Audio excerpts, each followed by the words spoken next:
Could you believe that a woman made history and became inspirations to many by just sitting still in the bus?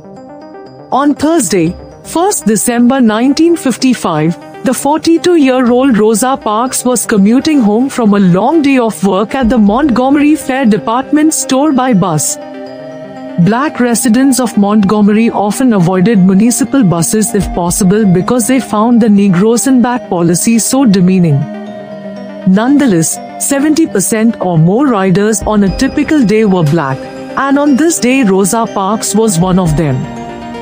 Segregation was written into law. The front of a Montgomery bus was reserved for white citizens, and the seats behind them for black citizens.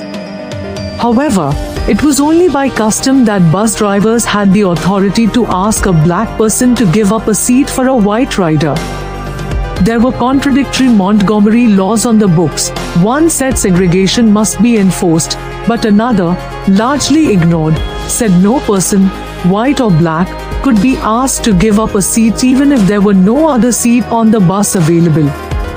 Nonetheless, at one point on the route, a white man had no seat because all the seats in the designated white section were taken. So the driver told the riders in the 4 seats of the first row of the colored section to stand, in effect adding another row to the white section. The 3 others obeyed. Parks did not.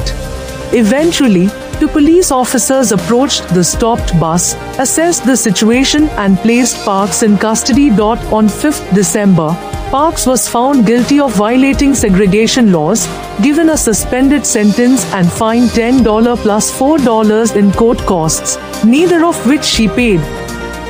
Instead, she accepted Montgomery NARC chapter president E.D. Nixon's offer to help her appeal the conviction and thus challenge legal segregation in Alabama.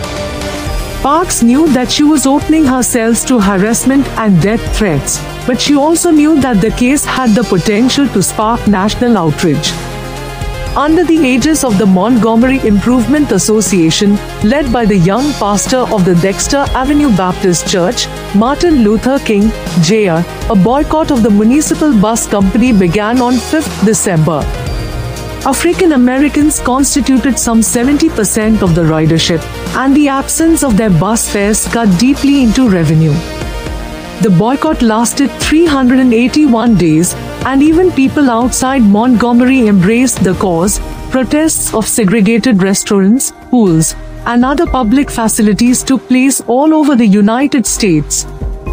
On 13th November 1956, the U.S. Supreme Court upheld a lower court's decision declaring Montgomery's segregated bus seating unconstitutional, and a court order to integrate the buses was served on 20th December. The boycott ended the following day. For her role in igniting the successful campaign, Parks became known as the mother of the civil rights movement. After the boycott, Parks and her husband moved to Hampton, Virginia, and later permanently settled in Detroit, Michigan. Parks' work proved to be invaluable in Detroit's civil rights movement. She was an active member of several organizations which worked to end inequality in the city. By 1980, after consistently giving to the movement both financially and physically, Parks, now widowed, suffered from financial and health troubles. After almost being evicted from her home, local community members and churches came together to support Parks. On 2005, at the age of 92, she died of natural causes, leaving behind a rich legacy of resistance against racial discrimination and injustice.